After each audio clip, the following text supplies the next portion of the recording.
à toutes et à tous, selon une formule désormais célèbre.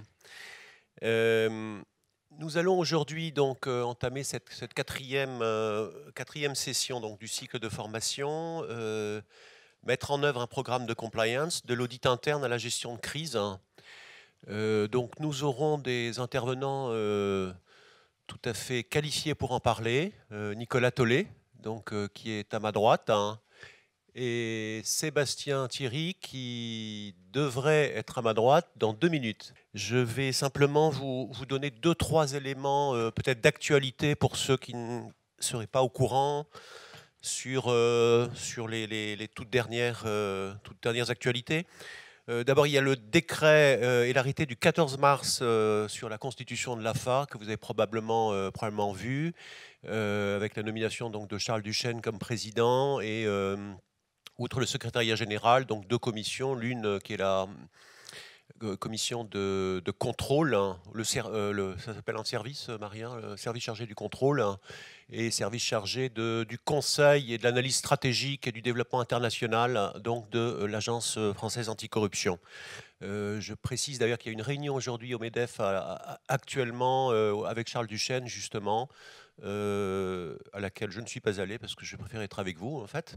Mais Antoinette Gutiérrez, qui sera là tout à l'heure, y est. Et donc, on commence en fait à consulter, l'AFA commence à consulter. Et nous, en tant qu'au nom de la FJE, ainsi que la CE, nous serons un partenaire naturel, hein, donc de l'AFA, dans le cadre de la préparation des lignes directrices dont nous avons compris qu'a priori, elles ne devraient pas sortir avant la fin de l'année, ou au deuxième semestre, on va dire. Ce qui laisse le temps de la consultation et ce qui est finalement plutôt une bonne chose. Dans la même veine, Charles Duchesne a annoncé dans une conférence du Cercle de la Compliance au mois d'avril, hein, qu'il n'entendait pas que les premiers contrôles commencent avant le 1er janvier 2018, hein, ce qui est à la fois une bonne nouvelle et une mauvaise nouvelle. Bonne nouvelle évidemment parce que ça laisse le temps aux entreprises effectivement de mettre en place leur dispositif.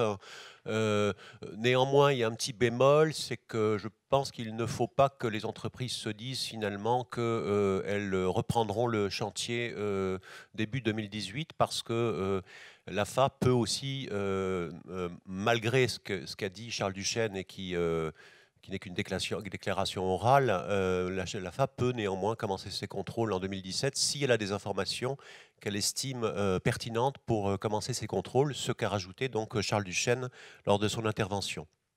Autre chose, décret du 20 avril, donc tout récent, sur le dispositif d'alerte, hein, donc les lignes d'alerte. Hein.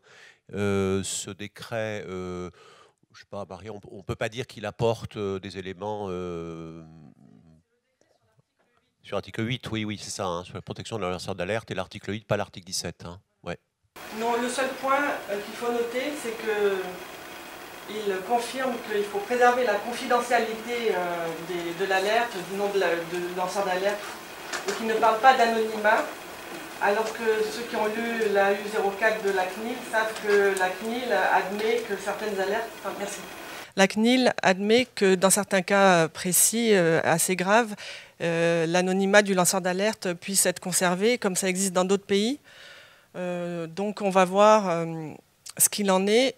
Du coup, peut-être qu'il faudrait, dans le courrier qu'on va adresser à l'AFA, leur dire que peut-être pour ce qui concerne la ligne d'alerte de l'article 17, il faut envisager cette possibilité d'anonymat. Mais peut-être que dans le dossier qu'on vous remettra, puisque vous n'avez pas eu tous les fichiers aujourd'hui, dans votre dossier papier, on vous remettra le chemin vers le décret. Voilà. En ce qui concerne le PNF, il y avait un colloque au Salon France-Amérique où j'ai personnellement représenté la FJE, notamment donc avec Éric Russo, qui est le procureur adjoint au PNF, hein, parquet national financier, qui a annoncé qu'a priori le PNF travaillerait sur une instruction et peut-être la place Vendôme, donc le ministère de la Justice, sur une circulaire pénale.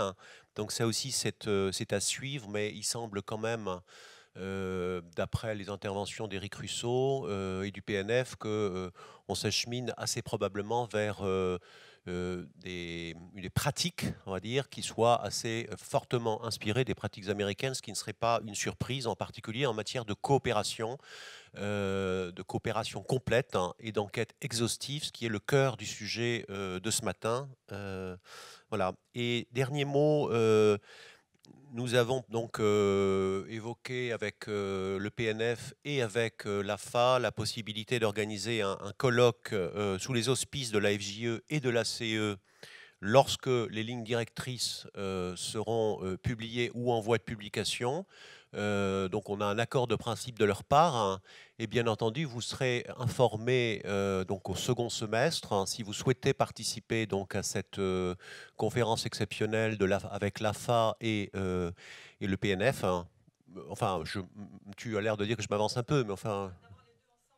Déjà, oui, le plus difficile sera probablement qu'effectivement que l'AFA et le PNF acceptent de participer ensemble. Mais enfin, on a des accords de principe de l'un et de l'autre pour venir effectivement à un événement qui serait organisé par la FJE et la CE. Donc Nicolas Tollet, qui connaît extrêmement bien tous ces sujets, qui est conseil chez Hughes Hubbard et qui par ailleurs enseigne à Berkeley, et qui a par ailleurs été compliance officer avant d'être avocat. Il avait été avant avocat chez Technip.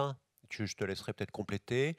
Et puis donc Sébastien Thierry, qui est donc secrétaire général chez Rexel, et donc qui vont tous les deux donc animer la première séance sur la gestion de l'enquête interne ou externe.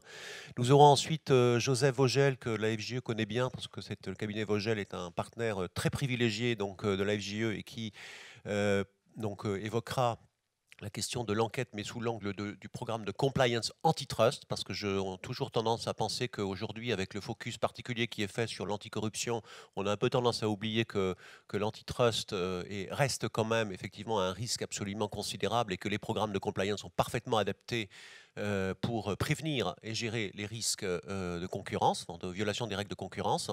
Et après le break, nous aurons... non, Joseph sera après le break. Et ensuite, nous aurons Antoinette Gutiérrez-Crespin, qui est partenaire chez EY, et qui viendra nous parler de l'enquête, de l'investigation sous l'angle forensique. Alors, ne me demandez pas de traduire forensique, puisqu'il n'y a pas de traduction possible, mais si quelqu'un a une bonne traduction, qu'il me le dise. Mais une fois qu'on aura entendu Antoinette, a priori, on saura tous ce que c'est qu'une enquête forensique. Voilà, écoute, je te laisse le soin peut-être de commencer, parce qu'on va, peut-être tu fais l'introduction générale, et puis quand Sébastien arrivera, il va jumper sur le sujet. Merci. Vous m'entendez? Oui. Alors, Nicolas Tollet, effectivement, je suis counsel chez Hughes Hubbard et j'enseigne à l'université de Berkeley. Alors, j'ai commencé à travailler sur ces questions d'anticorruption il y a maintenant un certain temps, quand j'étais avocat auparavant, parce qu'en fait, j'ai fait un passage en entreprise pendant 5 ans. Mais j'ai découvert ces questions-là, non pas en entreprise, mais en tant qu'avocat, dans le cadre d'une enquête interne, en fait, qui était réalisée dans le cadre elle-même d'une investigation par le DOJ et la SEC américaine. Il s'agissait à l'époque de l'affaire Alcatel, que beaucoup de gens connaissent, j'imagine. Et donc, nous avions été mandatés pour faire une revue globale des opérations du groupe. Donc c'est dans ce cadre-là que j'étais amené à découvrir la matière. À la base, j'étais un avocat M&A, donc je ne connaissais absolument pas ces questions-là. Il a fallu que notre bureau de Washington vienne à Paris pendant une semaine nous former, et qu'ensuite on travaille en collaboration avec eux, parce qu'effectivement c'était une matière qu'à Paris, on découvrait en réalité. Et donc, j'ai continué à travailler sur cette affaire, sur d'autres dossiers, et j'ai voulu continuer à travailler à temps plein dans cette matière-là. Et donc, j'ai rejoint Technip, qui était donc l'autre grande affaire, effectivement, d'anticorruption en France et dans le monde même, puisque c'était l'un des tout premiers monitorats par le DOJ et le tout premier monitorat d'une entreprise française. Donc, je les ai rejoints dans ce cadre-là. Et nous avons mis en place le programme de compliance, continué leur investigation interne, puisque contrairement à Alcatel qui a dû faire son investigation interne avant son settlement, Technip a dû la faire après. Donc nous avons fait ça. Et donc J'étais passionnant. J'ai vraiment adoré mon passage en entreprise pour le coup. D'autant qu'en plus, j'ai eu la chance de travailler pour beaucoup entre Paris et le Brésil, où il se passe effectivement beaucoup de choses en ce moment. Mais à un moment donné, je me suis dit qu'il c'était quand même nécessaire que je retourne en cabinet. Donc, j'ai rejoint mes avocats et je suis retourné à mes premières amours. Je vois que Sébastien nous a rejoint. Bonjour Sébastien. Je vais peut-être laisser la parole pour que tu puisses te présenter également. Bonjour à toutes et à tous, Sébastien Thierry. Donc aujourd'hui, je suis secrétaire général du groupe Rexel et auparavant, j'ai fait la plus grande partie de ma carrière chez Alcatel-Lucent et en particulier basé en Asie, différents pays d'Asie et en particulier au moment en fait de l'enquête FCPA dont Nicolas vient de parler. Donc j'ai appris, on va dire, la compliance sur le tas de manière un petit peu difficile, mais au moins très direct et en particulier dans des conditions pas toujours très faciles, puisque au moment en fait où une enquête à FCPA avait lieu, et puis après j'ai passé 5 ans chez Airbus avec là non pas une enquête FCPA DOJ, mais avec une enquête SFO. Donc c'est un cas qui est connu, public, qui s'appelle le cas GPT en Arabie Saoudite. Donc une deuxième expérience en fait sur enquête d'autorité, justement enquêtant sur des faits d'allégation de corruption. Matière extrêmement difficile, intéressante et sur laquelle en fait on doit toujours faire extrêmement attention sur les faits qui peuvent être portés à notre connaissance et toujours se questionner, savoir si on a l'intégralité des faits, si ce qu'on vient nous rapporter en fait on n'est pas en train d'essayer de nous manipuler d'une façon ou d'une autre, essayer enfin voilà, toujours faire très très attention avec les éléments qu'on apporte à notre connaissance.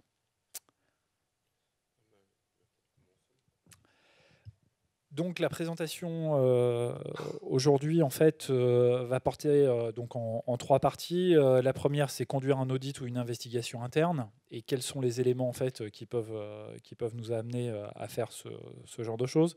Après, quand on a passé le cap ou ça peut arriver en même temps de l'investigation interne, comment en fait ça va se passer avec les autorités et savoir si les autorités en fait vont décider de venir enquêter sur nous et auquel cas comment on se prépare là-dessus. Et puis de façon plus générale, comment on active une procédure de gestion de crise, qui, quoi, comment, pourquoi, les questions habituelles.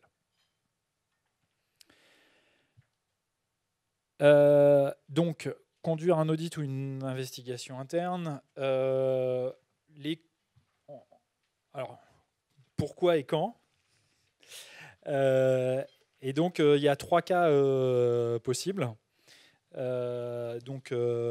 Soit on a une procédure d'alerte. Alors, on ne va pas traiter aujourd'hui justement de la procédure d'alerte article 6, article 17, parce que sinon on va passer en fait la matinée dessus. Mais en effet, jusqu'à présent, c'était peut-être pas très bien structuré dans nos organisations. Et désormais, on a l'obligation de mettre en place justement ces systèmes d'alerte professionnels. On sait que ça va être ouvert non seulement aux employés, mais également aux tiers parties prenantes qui interfacent avec nos sociétés et qui vont nous faire arriver potentiellement tout un flot de faits, d'allégations de faits qu'il va falloir traiter. Donc ça va être assez difficile. Toutefois, moi je pense que c'est simplement en fait un flux qui va être un peu plus organisé, peut-être mieux organisé qu'auparavant, mais on avait des remontées en fait qui passaient par les voies managériales et qui d'ailleurs en fait devraient continuer à passer par les voies managériales. C'est-à-dire que on devrait en fait une entreprise qui fonctionne de façon correcte en fait n'a pas forcément besoin justement de ce genre de canal puisque quand un employé en fait voit quelque chose qui peut lui poser question, naturellement la première chose qu'il doit faire c'est s'adresser à son manager. Après, simplement, ça devient un petit peu plus compliqué quand justement le comportement qui peut poser question en fait est un comportement de son manager. Donc à ce moment-là, il faut voir comment on peut s'adresser de façon oblique dans l'organisation. Mais sinon, pour moi, c'est pas ça ne devrait pas être une grande nouveauté. Ça ne devrait pas changer beaucoup les choses, si ce n'est que pour nous, dans nos organisations, en fait, il va falloir qu'on soit prêt à traiter de façon un peu plus formelle ce flux de choses. Donc, après, on a la deuxième possibilité, c'est que le programme de compliance qu'on doit mettre en place peut prévoir aussi que des audits soient menés. Donc, les audits, typiquement, ça peut être aller faire un audit de temps en temps des opérations, ça peut être aller voir dans une filiale un peu lointaine ce qui se passe. Et donc, on va avoir différents moyens en fait, de pouvoir avoir de la remontée d'informations et de la collecte d'informations. De ce point de vue-là, de façon plus générale, les audits d'eux-mêmes ne sont que la formalisation et la bonne pratique en fait, de ce que doivent faire en général le management. C'est-à-dire que quand vous avez votre directeur général ou vos membres du comité exécutif en fait, qui vont visiter une filiale et qui, pour n'importe quelle occasion, en fait, que ce soit pour aller négocier un contrat, inaugurer une nouvelle chaîne d'assemblage ou autre, en fait, il n'y a rien de tel que de leur dire d'aller passer du temps en fait, avec le management de la filiale locale et en particulier avec le directeur financier ou la directrice financière, de s'asseoir avec cette personne-là, fermer la porte et lui poser 2-3 questions générales. Comment ça se passe ? Est-ce qu'il voit des choses qui lui posent question ? Est-ce que... voilà, il n'y a rien de tel en fait que de pouvoir passer un peu de temps avec les gens et puis les écouter. Parce que souvent, en fait, on peut avoir du bruit, des signaux faibles en fait, qui peuvent remonter lors de ces échanges. Bon, après, on va avoir, on peut justement, à l'issue de ce genre de discussion, décider de lancer un audit interne. Et puis, un des éléments en fait, peut-être les plus importants désormais, ou ce qui va être un vrai challenge pour nous dans les directions juridiques et pour nos conseils, c'est toute l'activité M&A. L'activité M&A en fait, va être quelque chose en fait, qui va, je pense, nous poser peut-être pas des dilemmes, mais au moins des grandes questions, puisque ça va être de se poser et de décider avant de clore une acquisition jusqu'où je vais pousser en fait mon enquête, ma due diligence. Et il va être important aussi de la structurer.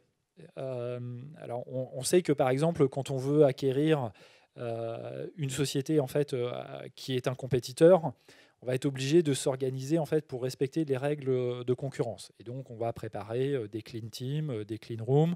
On va peut-être utiliser justement nos avocats qui auront accès à certaines données.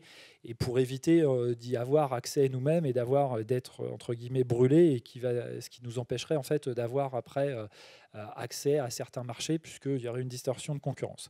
Mais alors, on va se poser exactement les mêmes questions en fait, au moment d'une acquisition sur les questions de compliance. Jusqu'où je peux aller ?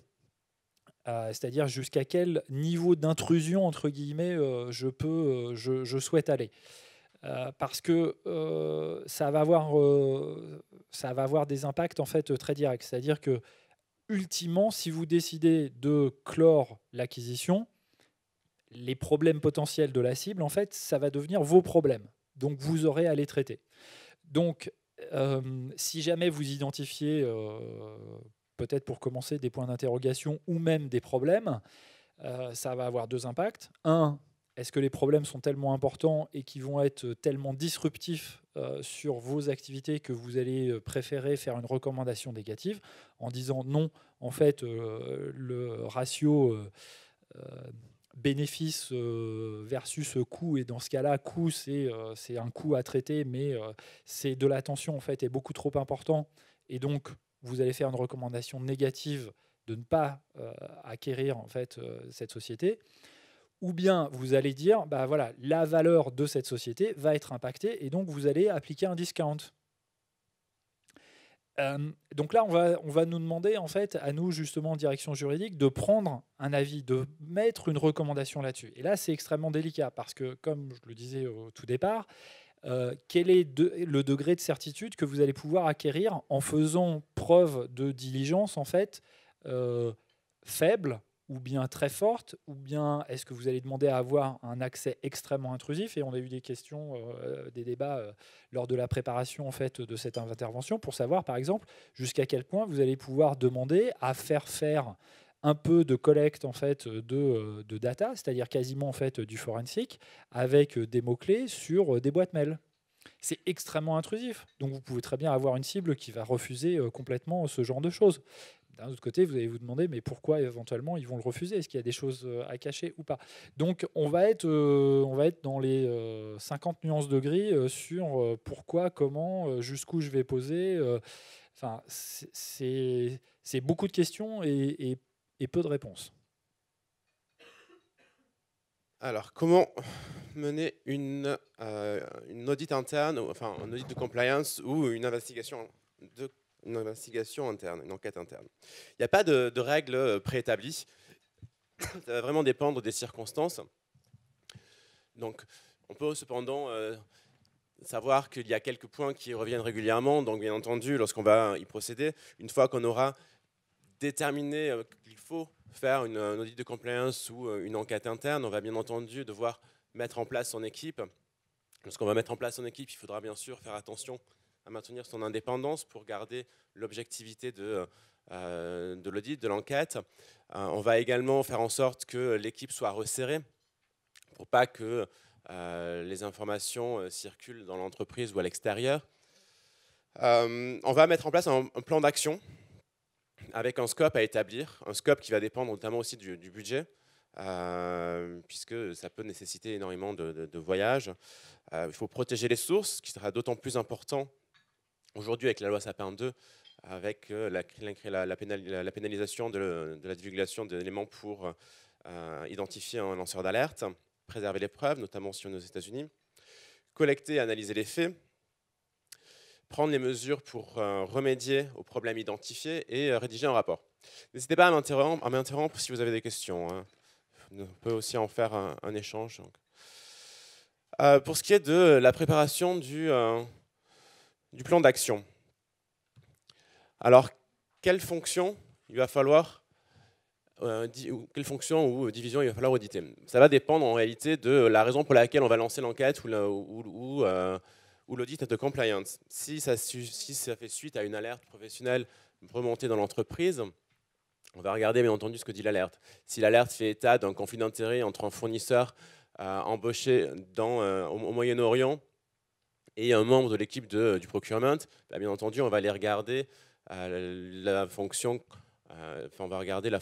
procurement qui est en charge de la région du Moyen-Orient. La difficulté va être, encore une fois, de maintenir la confidentialité de l'alerte, puisqu'on ne va pas vouloir forcément demander les informations localement aux personnes. On va donc parfois devoir demander aux personnes qui sont en charge de la fonction, il arrive au niveau mondial, des informations sur une petite filiale ou une petite division très localement, afin de maintenir la confidentialité et éviter tout conflit. Si c'est dans le cadre du programme de compliance, s'il n'y a pas d'alerte, à ce moment-là, ce sera déjà préétabli.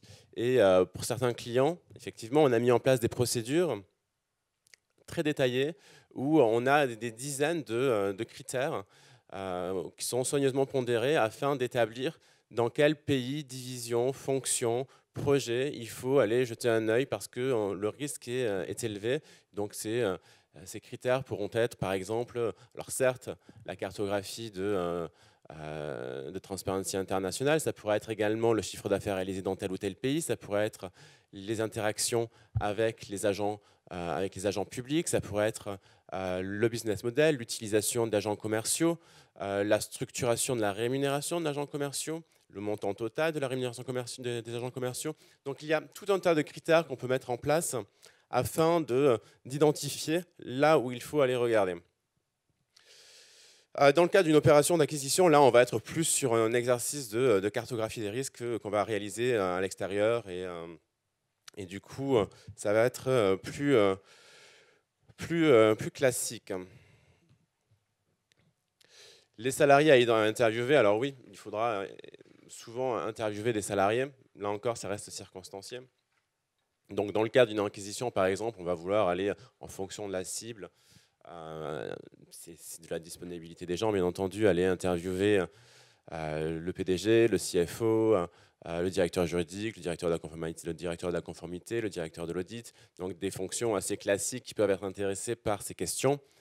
Si on se trouve dans le cadre d'une revue compliance d'un pays, par exemple, on va aller voir le directeur juridique local, le country manager, le CFO local, enfin, des fonctions assez classiques également. Et si on se trouve dans le cadre d'une alerte, on va bien sûr interviewer le lanceur d'alerte dans la mesure où il ne serait pas anonyme, la personne qui sera l'objet de l'alerte et également toute autre personne qui pourra apporter un éclairage important pour mener cette investigation. Mais là encore, il faudra bien cibler les personnes pour ne pas interviewer tous les salariés d'un pays ou autrement, on va encore une fois perdre cette notion de confidentialité qu'on va retrouver tout le long de cette présentation. Vous verrez, c'est vraiment très important. Collecter les emails, on en parlait tout à l'heure. Oui, c'est important. C'est assez formel, c'est très intrusif. Mais il faut le préparer à l'avance en fait, hein, il faut l'expliquer lorsque l'entreprise a l'habitude de procéder ainsi, eh bien, on se retrouve avec des salariés qui quasiment volontairement vont nous apporter leurs ordinateurs parce qu'ils savent que c'est nécessaire et qu'ils n'ont rien pas. Est-ce que je peux poser une question? Parmi vous, qui connaît en fait la charte informatique de votre entreprise, de votre organisation? Bon.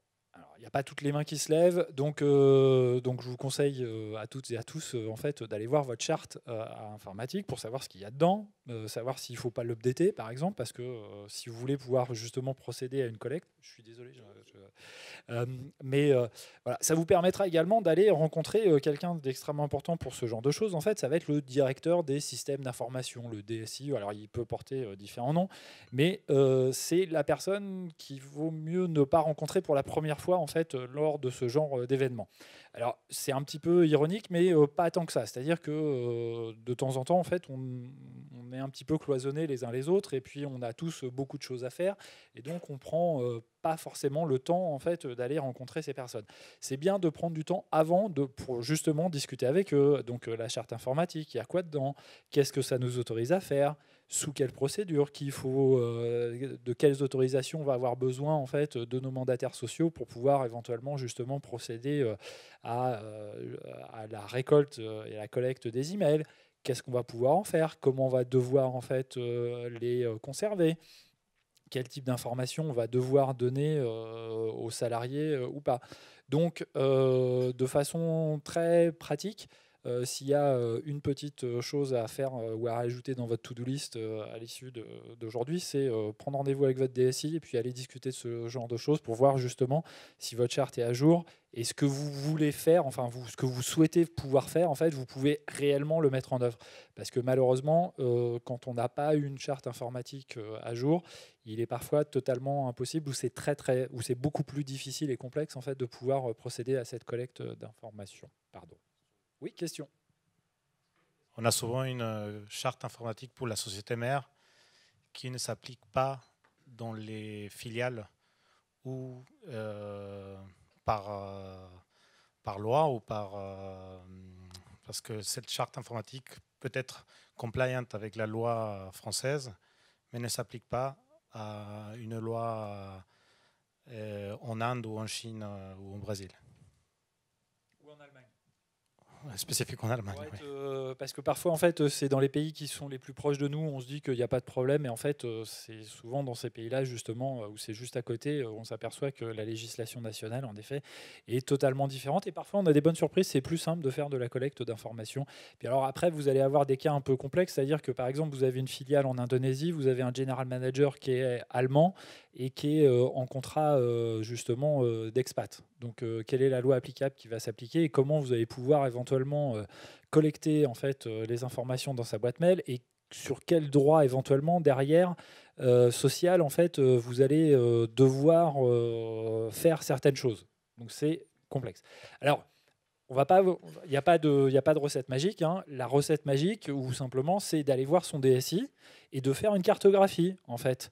Donc vous allez devoir faire justement la cartographie d'éventuellement des différentes chartes qui vont s'appliquer. Donc est-ce que vous en avez une groupe générale, et puis après pays par pays, est-ce que vous en avez une, et puis après essayez de vous poser les questions par rapport justement aux discussions que vous pouvez avoir pour dire bah tiens dans ma cartographie des risques j'ai donc un axe géographique plus ou moins qui va devenir rouge, et puis j'ai un axe en fait sur le secteur qui va devenir plus ou moins rouge, et donc je vais aller regarder dans ma filiale X ou Y à tel endroit justement comment c'est organisé, quel est le DSI sur place, quel est le general manager sur place, et puis pour pouvoir me dire justement le jour où l'audit va aller, où moi je vais demander à ce qu'il y ait un audit et que je vais que je vais vouloir faire de la collecte d'informations, comment en fait je vais pouvoir le faire ou pas, ou quelle procédure je vais devoir avoir à respecter.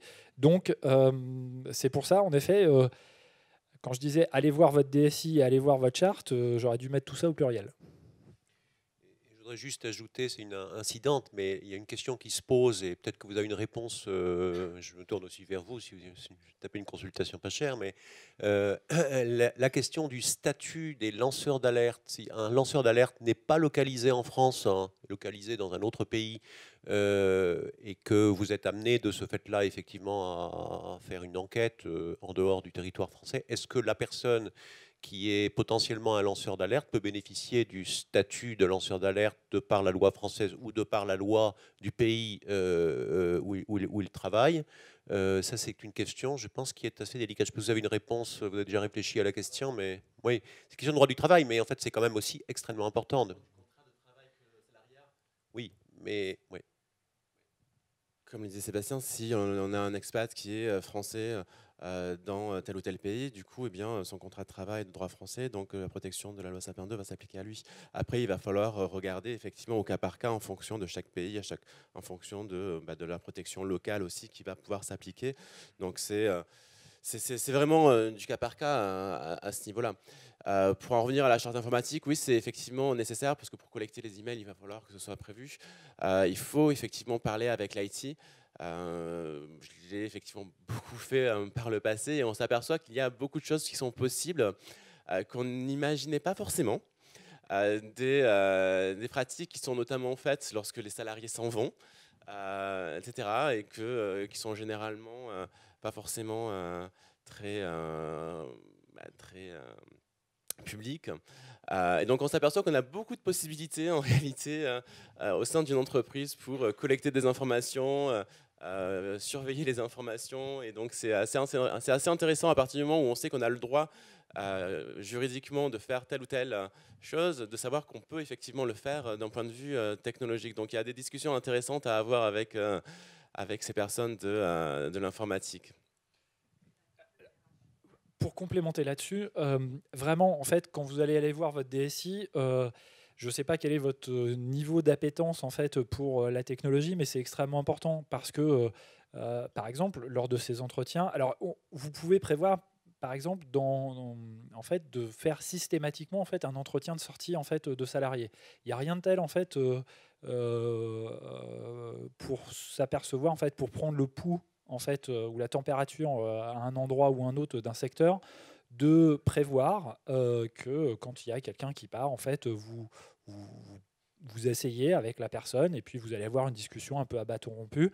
Et puis quand les gens s'en vont, en fait, ils vont parler. Ils vont être beaucoup plus libres, puisque en fait, ils n'auront plus la pression du manager, ils n'auront plus la pression des chiffres, ils n'auront plus de pression. Enfin, voilà.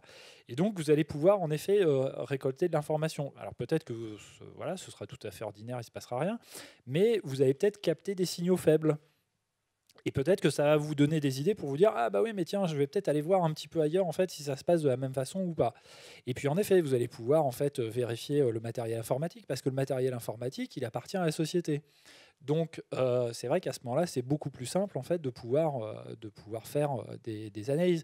Et donc vous allez vous apercevoir que quand on fait un peu de forensique, on peut s'apercevoir quel device a été en fait introduit. Est-ce qu'il y a eu des gros mouvements en fait de sortie d'email ou de transfert en fait de dossiers, et vous allez pouvoir poser pas mal de questions. Alors après, ça peut être aussi un bon moyen de vérifier qu'il n'y a pas trop d'intelligence économique non plus qui fuite aussi à ce moment-là. Hein. Donc ça peut servir à plein de points de vue.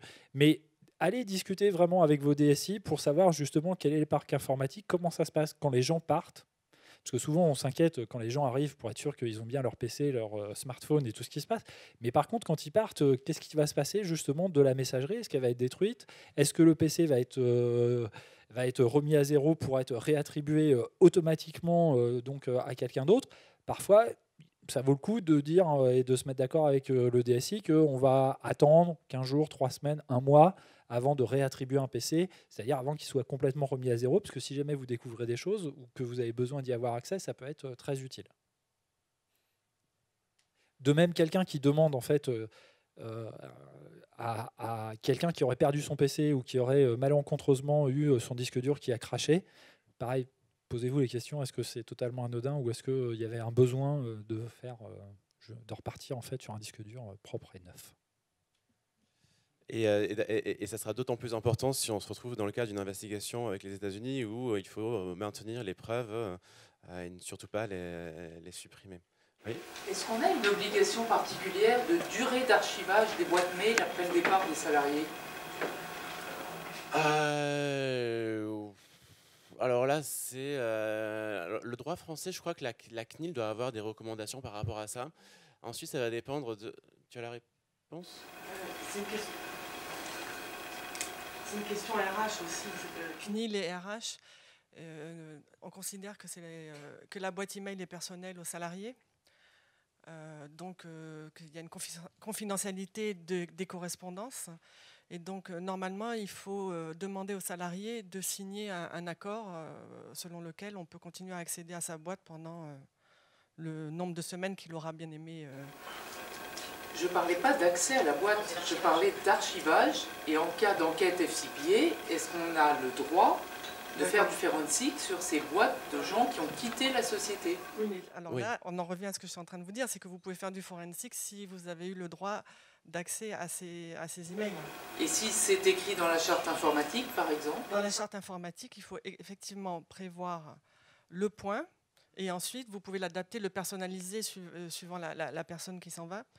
De même qu'il faut aussi, on n'en a pas parlé, mais prévoir dans la charte informatique l'accès aux ordinateurs ou téléphones personnels, les Bring Your Own Device, puisque parfois dans certaines boîtes, on ne vous fournit pas de téléphone professionnel, mais vous souhaitez accéder à votre boîte email professionnelle sur votre PC ou téléphone personnel. Donc là aussi, il y a des règles à rajouter dans la charte et ensuite éventuellement les personnaliser suivant le personnel en question. Tout à fait. Dès lors que ça sera prévu dans la charte, après les emails appartiennent à l'entreprise, donc l'entreprise peut y accéder. La CNIL va demander à ce que ces informations soient maintenues dans l'entreprise. Je crois pour une période qui ne peut pas dépasser, il me semble, 3 mois suivant la fin de l'enquête. Quelque chose comme ça, il me semble. Et pour les besoins d'une enquête américaine, à ce moment-là, eh bien, tant que l'enquête n'est pas terminée, effectivement, on peut pas supprimer les emails. Donc il va falloir les maintenir. Une petite chose, la plupart des grands groupes ont ce qu'on appelle retention policy en anglais, ce qui est traduit par politique de conservation des données. Et effectivement, il y a une périodicité de suppression des données qui peut être de 3 mois, qui peut être de 6 mois, qui peut être d'1 an. Dès lors qu'il y a une enquête, dès qu'il y a une raison effectivement de conserver les données, à ce moment-là, effectivement, cette période de rétention est suspendue. Ça veut dire que les données sont conservées pendant tout le temps de l'enquête. Hein. Mais c'est vrai que je vous invite, si vous allez voir votre DSI et que vous avez un agenda déjà fourni, aussi à discuter de cette retention policy, politique de conservation des données, qui est probablement tout à fait souhaitable d'avoir. Pour continuer là-dessus, petite question, qui a procédé à une journée d'archivage ou à une journée de destruction en fait des archives périmées récemment, allez, dans la dernière année? Voilà, donc vous êtes encore moins nombreux. Nous sommes encore moins nombreux. Alors typiquement, ça c'est le genre de tâches parfaitement ingrates quand on va aller voir les gens, quand on va aller leur dire, bah voilà, il faut faire du tri, il faut jeter les choses. Ah ouais, mais j'ai pas le temps. Enfin, mon agenda est déjà blindé, il faut faire. Et donc ça arrive en fin de liste. Sauf que en fait, les choses, il faut le présenter sous différents aspects. Parce que le pire, c'est la destruction en fait des archives papier. Donc ça encore, c'est bon.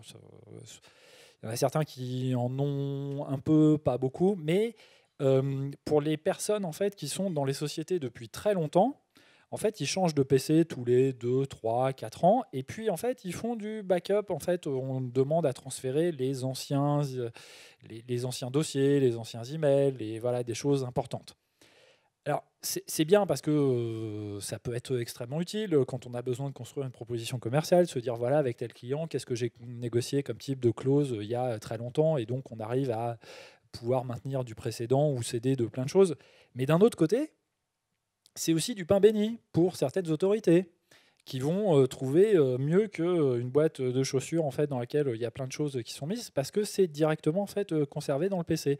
Donc par exemple, au-delà en fait, d'aller voir vos directeurs et directrices en fait, des systèmes informatiques, allez voir aussi les directeurs commerciaux pour leur poser la question, en fait, savoir justement quel type d'archivage ils font, y compris des négociations de certains contrats.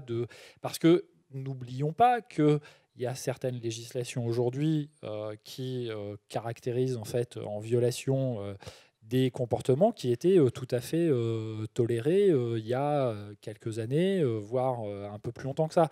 Et donc, le jour où vous avez une autorité qui va éventuellement faire une enquête sur vous et qu'elle va tomber sur des choses très anciennes, ils vont mettre des choses en perspective. Or, ces choses-là, peut-être que vous auriez eu la possibilité, en effet, de les passer en archive et de détruire les archives au bout d'un certain temps. Donc, j'y reviendrai un peu plus tard, mais c'est important d'avoir une discussion aussi globalement dans la société sur quelle est la politique en fait d'archivage et de destruction des archives. Parce que autant je faisais la remarque tout à l'heure en disant quand quelqu'un va vous demander à avoir un PC neuf et parce que vous pouvez vous poser la question est-ce qu'il n'y avait pas un besoin impératif en fait de détruire un disque dur, et donc il faut faire aussi attention parce qu'il faut pouvoir justifier certaines choses, mais d'un autre côté conserver en fait ce que j'appellerais des vieux nanars très très longtemps, que ce soit sous forme papier ou sous forme informatique, c'est pas très bon non plus pour l'entreprise. Où ça peut se révéler en fait difficile, ça sera pas caractéristique en fait d'une infraction, mais ça pourrait jeter une lumière en fait que vous ne souhaiteriez pas avoir en fait sur certaines choses présentes. Et donc un point essentiel, ça va être donc du coup préalablement à la collecte des emails, ça va être d'expliquer pourquoi on le fait, enfin pourquoi on le fait dans la mesure du possible, mais en tout cas expliquer la nécessité de procéder aux collectes d'emails. Ensuite, il faut se poser également la question de la méthode, parce qu'on peut le faire en interne, on peut collecter en interne, mais si on est dans le cadre d'une enquête ou d'une alerte qui est très détaillée, très étayée, et qu'on voit qu'elle est sérieuse, à ce moment-là, il va falloir se poser la question de procéder de manière forensique afin de pouvoir figer les preuves potentielles, également essayer d'empêcher la suppression des emails. Et donc notamment, et là c'est une question d'agenda aussi, si on sait qu'on doit collecter des emails sur plusieurs sites en même temps, enfin sur plusieurs sites, il faut le faire en même temps pour éviter qu'il y ait des destructions d'emails. Avec cela dit, le fait qu'il est très difficile de supprimer un email et que les méthodes forensiques permettent de les retrouver souvent, et que d'ailleurs quand on les supprime, eh bien, ça nous met sur la voie en fait, de où est-ce qu'il faut aller regarder. Mais en tout cas, ce sont des considérations à prendre en compte. Ne pas hésiter non plus à envoyer un email aux personnes qui sont concernés pour leur demander de ne pas supprimer leurs emails et de leur expliquer pourquoi. On va peut-être aussi passer maintenant sur les interviews à proprement parler. Est-ce qu'il faut laisser aller les interviewer? Oui, souvent. Comment les identifier? Donc ça, on l'a en vue. Il faut absolument préparer son interview, savoir quelles questions on va poser. L'interview peut être faite par la personne en charge de la conformité.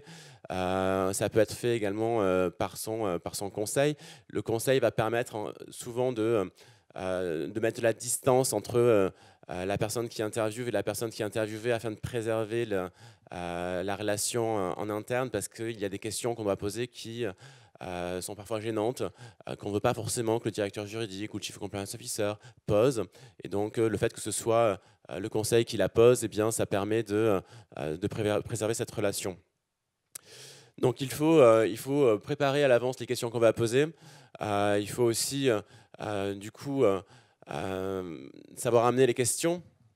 Donc généralement, on va tout simplement commencer l'entretien en expliquant le processus. Pourquoi est-ce qu'on est en train de faire cette interview? Qu'est-ce qui nous y amène? Pour ensuite expliquer également qui on est, c'est-à-dire expliquer le background des personnes qui sont en train de faire l'entretien, que ce soit les personnes en interne ou les conseils. Ensuite, on va pouvoir poser des questions assez soft aux personnes interviewées afin de leur demander leur propre background, ce qu'ils font, quelle est leur activité, leur rôle au sein de l'entreprise, leur poser des questions assez simples pour confirmer des informations qu'on a déjà. Une fois qu'on voit que la personne en face de soi nous semble à l'aise, on va pouvoir lui poser des questions un peu plus compliquées. Donc, lorsqu'on a des informations dont on a besoin d'avoir des éclaircissements, eh bien, on va pouvoir lui poser ces questions. Lorsqu'il y a des red flags particuliers, des points sensibles, on va pouvoir lui poser ces questions-là. Et c'est là que le conseil va pouvoir être particulièrement utile, parce que voilà, il va pouvoir préserver la relation. Et une fois qu'on a obtenu les réponses aux questions qu'on avait, il ne faut pas d'ailleurs hésiter à reposer, à reformuler les questions pour s'assurer que les réponses sont consistantes. On va pouvoir relâcher la pression et du coup recommencer avec des questions un peu plus générales. Cette interview doit intervenir généralement à un niveau un peu avancé de l'enquête afin qu'on ait déjà pas mal d'informations sur lesquelles s'appuyer pour effectuer notre entretien. Et souvent d'ailleurs, on va montrer des documents durant l'entretien pour demander des explications. Ça va permettre également, le fait de le faire à un niveau avancé de l'enquête, de déterminer s'il faut effectuer cet entretien par téléphone, par vidéo ou par réunion physique. Faire des réunions physiques, ça coûte cher, donc on ne peut pas faire ça systématiquement, mais c'est cependant nécessaire lorsque le risque est important et que la personne en face de soi a des informations qui sont potentiellement sensibles pour plusieurs raisons. D'une part parce que eh bien, ça nous permet de lire la gestuelle de la personne en face de soi et donc de comprendre plus ou moins bien si elle nous ment ou pas et de pouvoir réagir à ça, mais également parce qu'on ne veut pas forcément que ce que la personne va nous dire soit dit par téléphone ou par vidéo, parce qu'il y a des pays effectivement où on est très fréquemment mis sur écoute. Donc ça nous permet de préserver au moins ces informations-là.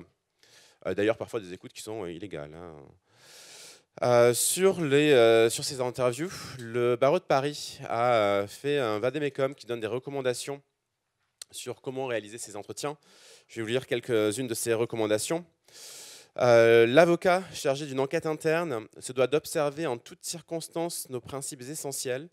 Il veillera notamment à observer les principes essentiels de conscience, d'indépendance, d'humanité, de loyauté, de délicatesse, de modération, de compétence et de prudence. Il s'abstiendra de toute pression sur les personnes qu'il entendra. Préalablement à tout contact avec des tiers en vue de l'accomplissement de l'enquête interne, il expliquera sa mission et le caractère non coercitif de celle-ci.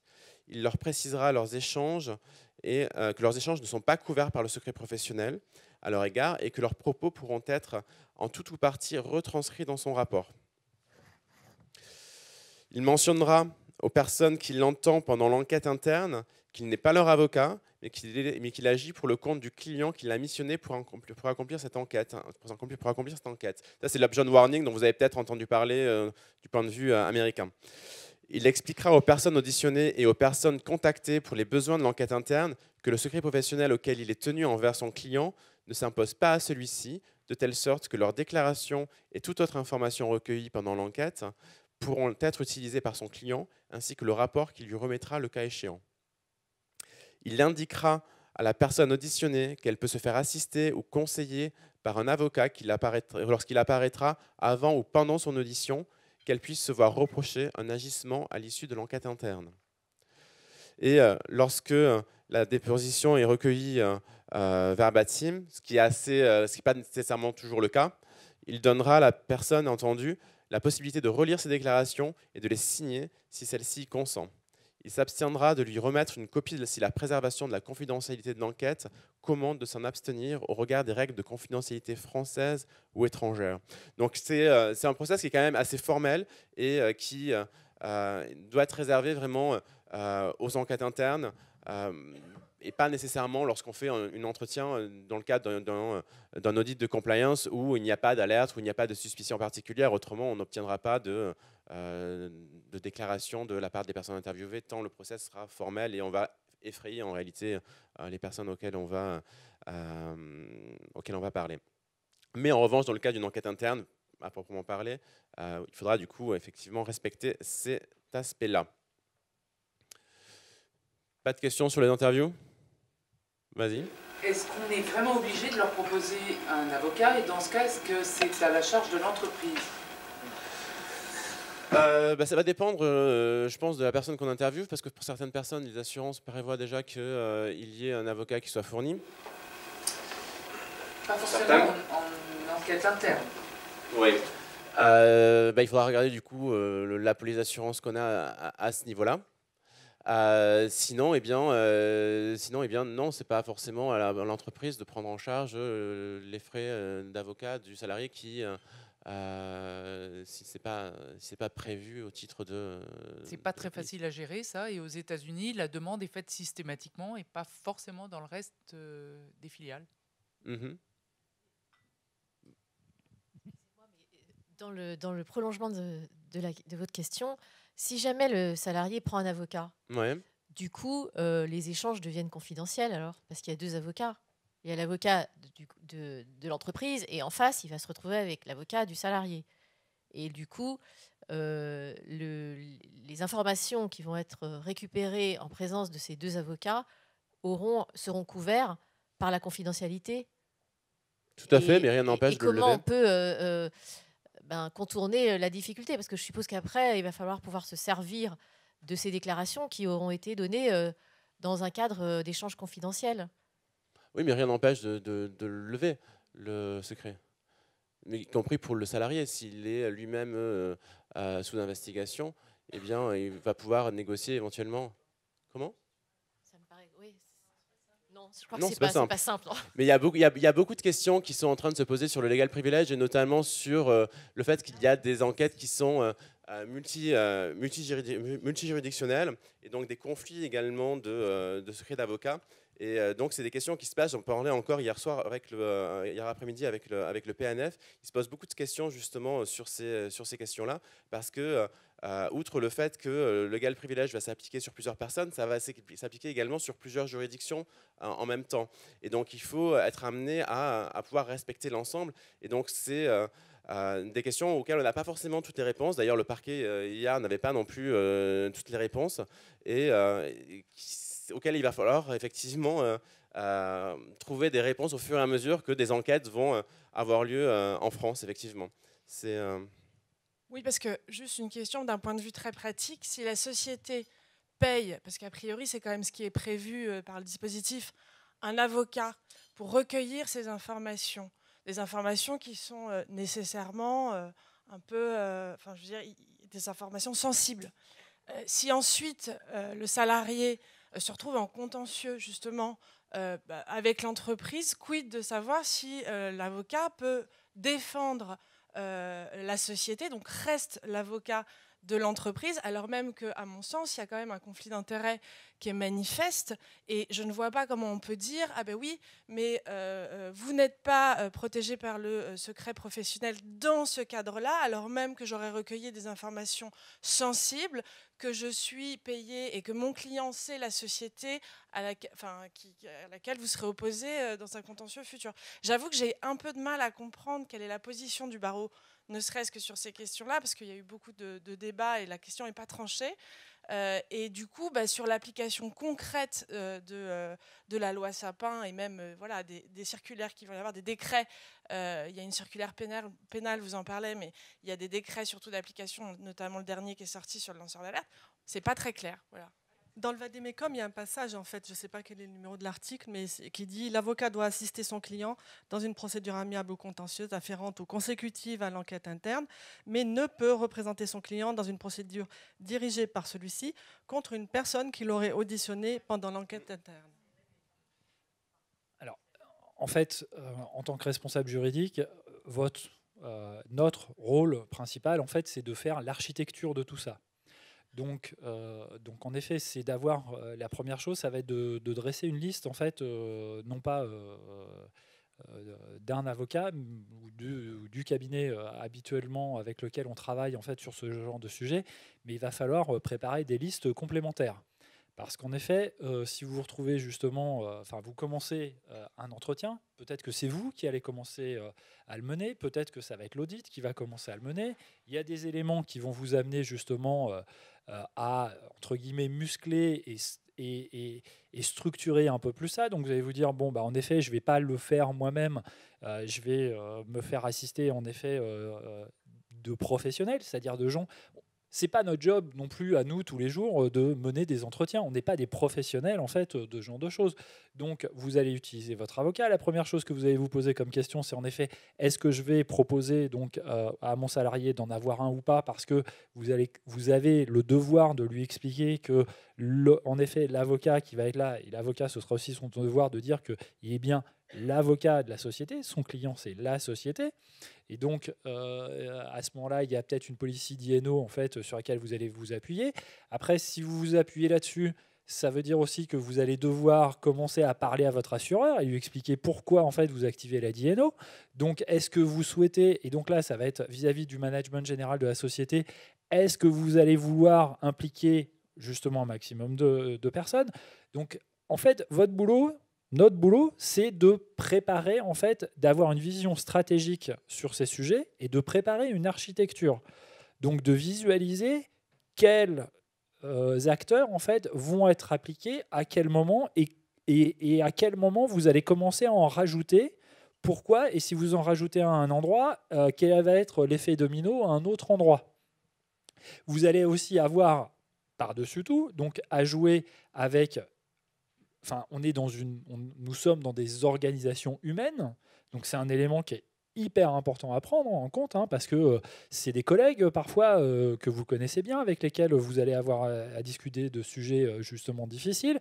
Vous allez peut-être avoir du senior management qui va être impliqué. Donc on touche vraiment sur des sujets qui sont difficiles. N'oubliez jamais derrière qu'il y a des aspects RH qui vont avoir lieu. Et puis ultimement, pourquoi vous faites tout ça ? C'est parce que vous avez détecté qu'il y avait peut-être un problème, et donc ultimement vous allez devoir passer devant une autorité ou une autre, voire plusieurs. Et donc la chose moi que je conseille toujours, c'est de vous dire, chaque fois que vous allez faire quelque chose, quelle va être la perception de l'autorité qui ultimement aura à revoir de ce cas, justement quelle sera la perception de cette démarche. Donc il y a un boulot de stratégie, d'établir vraiment une stratégie et après un peu de tactique. C'est quasiment une opération militaire que vous avez à monter. Donc dès le début, en fait, dès que vous détectez quelque chose, essayez de vous demander en fait 2, 3, 4, 5 coups plus tard en fait ce qui peut y avoir. Oui, et juste pour compléter un autre point qui est quand même très important, c'est qu'il y a la question du conflit d'intérêts potentiel de l'avocat de l'entreprise, qui a comme objectif de défendre l'entreprise. Vous avez le cas échéant l'avocat du salarié qui peut être dans une situation où il peut effectivement comprendre que cette interview peut avoir des conséquences pour lui. Et puis, si vous êtes dans une logique de coopération avec l'entreprise, avec le PNF, aux États-Unis, ce qui a été dit par plusieurs avocats, c'est que, et tu confirmeras peut-être Nicolas, c'est qu'a priori ce qu'attend le DOJ, c'est une enquête indépendante. Donc enquête indépendante qui est faite en principe par les avocats qui ne sont pas les conseils habituels de l'entreprise. Donc vous allez avoir cette triangulation entre l'avocat qui est finalement l'avocat qui va négocier avec les autorités. Vous avez l'avocat de l'entreprise dont la mission, a priori, c'est de défendre l'entreprise. Et puis vous allez avoir le ou les avocats qui sont non seulement éventuellement les conseils des salariés, mais aussi des dirigeants. Parce qu'il ne faut pas oublier quand même que là-dedans, il peut aussi y avoir des dirigeants. Voilà. Donc c'est quand même très très subtil et avec porteur de conséquences assez lourdes quand même. Donc c'est comme tu dis, je sais pas, c'est une opération militaire, mais en tout cas c'est vraiment un sujet particulièrement sensible. Je confirme, on en parlera tout à l'heure d'ailleurs, mais effectivement, dans les questions de coopération, il arrive même que le DOJ demande de changer d'avocat. Ouais. Enfin, recommande en tout cas. La confidentialité des informations. Alors, c'est un point essentiel. Alors, c'est devenu d'autant plus essentiel aujourd'hui avec la loi Sapin 2, puisque au moins les informations qui amènent à découvrir l'identité d'un lanceur d'alerte peuvent être aujourd'hui sanctionnées pénalement si on laisse les informations fuiter. Mais on regarde également les obligations de la CNIL qui, lorsqu'elle parle des alertes professionnelles, demande que les informations qui sont collectées et traitées ne soient communiquées qu'aux personnes qui ont la nécessité de recevoir ces informations. Donc il faut restreindre au maximum le nombre de personnes qui ont accès aux informations de l'enquête. Autre point également, ça va être les informations aux régulateurs, les informations privilégiées, puisque le règlement général AMF nous indique que tout émetteur doit, dès que possible, porter à la connaissance du public toute information privilégiée qui le concerne directement. Et à défaut, il peut la maintenir confidentielle, il peut ne pas la dévoiler s'il arrive à la maintenir confidentielle. Alors, lorsqu'on est en simple enquête interne, qu'il n'y a pas d'investigation, on doute que ça puisse constituer une information privilégiée. Cependant, dès lors qu'on va être contacté par les autorités, là, en revanche, on va se retrouver proche voire dans le cadre d'une information privilégiée. Je voulais vous parler également du programme de rétribution de la SEC, qui a un impact en fait également sur la confidentialité et sur la constitution des équipes. Puisque j'imagine que vous avez, beaucoup d'entre vous ont entendu parler du Whistleblowing Bounty, du système de rétribution des lanceurs d'alerte aux États-Unis. Ça s'applique aux personnes qui vont dévoiler des violations des règles fédérales de droit boursier américain. Ça peut être un rapport à portée gros, puisque ça peut rapporter 10 à 30% de l'amende collectée par la SEC. Ainsi, en octobre 2013, un lanceur d'alerte a reçu 14 millions de dollars. En septembre 2014, un autre a reçu 30 millions de dollars. Et en juin de l'année dernière, un lanceur d'alerte a reçu 17 millions de dollars. C'est pour les gros montants, mais il y en a encore régulièrement qui sont octroyés pour des montants inférieurs. On n'y est pas encore en France, même si on voudrait, certaines personnes espéraient, y compris dans la magistrature, que ça se produise. Alors, il y a des limites d'éligibilité, cela dit. Toute personne ne peut pas aller là-bas et dévoiler des informations. Il faut tout d'abord que l'information soit originale, qu'elle soit divulguée volontairement et que grâce à elle, eh bien, on arrive à une transaction monétaire d'au moins 1 million de dollars. Pour que l'information soit volontaire, il faut bien entendu que l'entreprise n'ait pas encore été contactée par les autorités. Et pour que l'information soit originale, il faut qu'elle résulte d'une observation indépendante du lanceur d'alerte ou bien d'une analyse indépendante du lanceur d'alerte. Donc il faut qu'il ait une connaissance directe des faits grâce à sa propre observation. Donc ça ne peut pas résulter de la lecture d'un rapport d'avocat ou bien simplement de faits qui sont d'origine déjà publique. Ça ne peut pas non plus être des informations qui sont connues par la SEC et ça ne peut pas être des informations qui sont de pures allégations. Donc il faut que ce soit quand même un peu étayé. Cependant, toute personne n'y est pas éligible et on va notamment exclure, en principe, les compliance officers et les personnes, les auditeurs qui sont en charge à titre principal des règles de conformité, qui apprendraient des informations dans le cadre de leur métier, puisque effectivement c'est leur métier de découvrir les violations. Il y a cependant 3 exceptions à ça, à cette règle. C'est lorsque le compliance officer ou l'auditeur peut raisonnablement penser que la divulgation est nécessaire pour empêcher que l'entreprise ait une conduite susceptible de causer un dommage aux intérêts financiers ou à la propriété de l'entreprise ou des investisseurs. Le deuxième cas, c'est lorsque le compliance officer ou l'auditeur peut raisonnablement penser que l'entreprise a une conduite qui va obstruer l'enquête. Et le troisième cas, c'est lorsque 120 jours se sont écoulés entre le moment où il a informé son management, si rien ne s'est passé depuis, ou bien si 120 jours se sont écoulés depuis qu'il a eu l'information, dès lors que lorsqu'il a obtenu l'information, eh bien, il avait des éléments pour savoir que le management était déjà au courant et que toujours rien ne s'est passé. Donc aujourd'hui, on a des compliance officers, des auditeurs qui vont recevoir également une rétribution au titre de ce programme. Et ainsi, en 2015, par exemple, un compliance officer a reçu 1,4 à 1,6 million de dollars de rétribution. Donc du coup, ça devrait pousser les entreprises à enquêter sérieusement sur les alertes, mais également à remédier aux problèmes. C'est-à-dire lorsqu'on identifie un problème de contrôle interne, et bien effectivement d'y mettre un terme, de sanctionner également les personnes qui auront été impliquées dans les affaires. C'est ce que demande d'ailleurs la loi Sapin 2. Et ça va aussi du coup jouer sur la composition de l'équipe en interne, puisqu'il va falloir limiter au maximum le nombre de personnes qui sont au courant des faits. Et d'ailleurs, c'est ce que prévoit aussi la CNIL, puisqu'il dit qu'il faut que ce soit uniquement les personnes qui ont la nécessité d'avoir les informations. Donc, le programme de rétribution de la SSI en réalité a aussi un impact sur les enquêtes internes et la manière dont elles sont menées en France.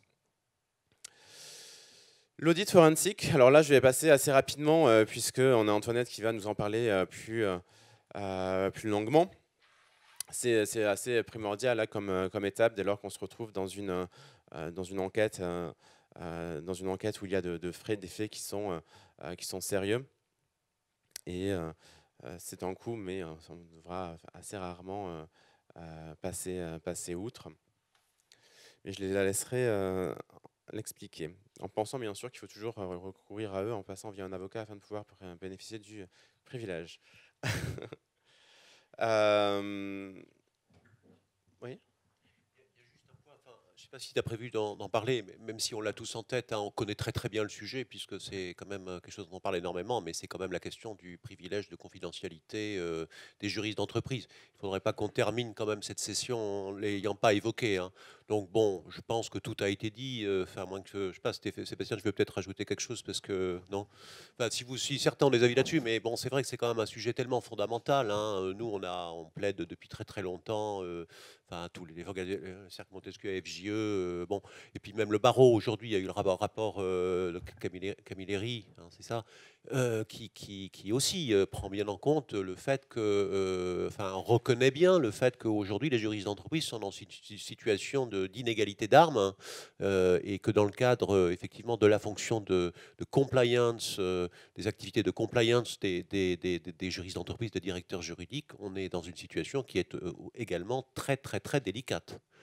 Et on espère vraiment qu'il va y avoir des vraies avancées une fois que les élections présidentielles seront passées et qu'on aura qu'on va pouvoir de nouveau reparler de ce sujet qui est un sujet clé. Voilà. Tout à fait, et on en revient effectivement à ces enquêtes qui sont multijuridictionnelles et où des secrets d'avocats, juristes peuvent s'appliquer conjointement. En notant cependant que même pour les juristes américains, ça a été mon cas dans le passé puisque je suis avocat aux États-Unis et lorsque j'étais en entreprise, donc eh bien j'avais ce privilège. Cependant, vis-à-vis des autorités américaines, bien entendu, c'est pas très évident non plus, c'est-à-dire que tout ce que j'écris n'était pas privilégié. Il fallait que ce soit véritablement des analyses juridiques et il fallait aussi faire en sorte que ce soit identifié comme étant privilégié. D'où l'intérêt, et là c'est vraiment une question de management interne, de maintenir les documents qui sont privilégiés dans des lieux qui sont identifiés, qui sont fermés et qui ne peuvent pas forcément être accédés en temps facilement lors d'un downread. Donc il y a cette question effectivement à se poser. Oui, moi je réfléchis par exemple à mon département juridique au Brésil, par exemple, il était fermé à clé et uniquement parce que les avocats, les juristes brésiliens ont le privilège. C'était fermé à clé et uniquement les juristes brésiliens avaient accès au département. Juste là-dessus, hein, vous avez lu également que Volkswagen, par exemple, qui avait voulu se prémunir de ce genre de choses, en fait, a utilisé Jones Day en Allemagne pour pouvoir faire leur enquête sur l'affaire en fait, du diesel truqué. Et le parquet munichois a décidé de descendre dans les bureaux de Jones Day à Munich. Donc tout est toujours relatif, et donc même quand on pense qu'on est protégé, parfois en fait on l'est un peu moins. Donc nous n'étant pas protégés du tout, pareil d'un point de vue pratique, posez-vous la question aujourd'hui, comment vous archivez vos dossiers, comment vous les mettez, comment vous les organisez dans votre PC. Est-ce que vous avez un dossier rouge en fait où vous mettez tout ce qui peut poser problème? Et là c'est formidable parce qu'après quand il y a quelqu'un qui va faire une enquête et qui va regarder, eh ben il va tout trouver. Donc, pareil, quand on organise ses emails, est-ce qu'on les met, je ne sais pas, est-ce qu'on les classe par date ou est-ce qu'on les classe par dossier? Suivant le type de classement que vous allez avoir, ce sera plus ou moins facile ou difficile en fait de pouvoir recouper des choses. Donc ça, et après posez-vous même la question avec votre équipe, avec les gens, comment vous organisez en fait donc non seulement les archives mais même les dossiers actifs. Physiquement, on va parler des downrides, mais est-ce que vous mettez tout dans vos propres bureaux? Est-ce que vous n'avez pas un bureau au fond du couloir en fait où le jour où il y a une perquise en fait, éventuellement il n'y aura pas le premier réflexe en fait pour l'OPJ et puis la bonne personne en fait d'aller vérifier là-bas. C'est des choses en fait. C'est pas forcément de la dissimulation, hein, c'est simplement pour vous, quand vous êtes en train de travailler sur quelque chose pour lequel vous n'avez pas encore tiré toutes les conclusions et que vous vous posez encore pas mal de questions, comment vous allez organiser les choses? Parfois, en fait, on peut se poser pas mal de questions et c'est pas la peine de créer en fait des circonstances. Ce que je disais tout à l'heure, c'est-à-dire que quand vous avez des choses qui datent d'il y a très très longtemps et qui ont pu être faites à ce moment-là parce que c'était possible ou parce que la société était même organisée d'une certaine façon. En fait, et maintenant, tout est dynamique, tout évolue. Donc, c'est peut-être pas la peine en fait de mettre tout sous la même lumière. Donc, et posez-vous aussi une question très importante. Si vous êtes en présence de faits qui sont des faits graves, est-ce que effectivement vous cherchez simplement à assurer une bonne protection de l'information, ou est-ce que vous n'avez pas un autre devoir qui est vraiment véritablement d'alerter voilà, la direction, parce qu'on pourrait vous finalement on pourrait vous reprocher de ne pas avoir agi et de ne pas avoir réagi. Et donc ça, c'est vraiment une situation fondamentale, même si vous n'êtes pas compliance officer. C'est vrai que de plus en plus, oui Maria, je sais que le temps passe, de plus en plus, c'est vrai qu'on va être confronté à cette situation. Que faites-vous de l'information que vous avez si elle pose un véritable problème, et même si la direction générale ou le board considère qu'effectivement cette information ne doit pas fuiter et que, enfin voilà, je ne vais pas être trop long. Oui, donc en termes de timing, on a encore 20 minutes.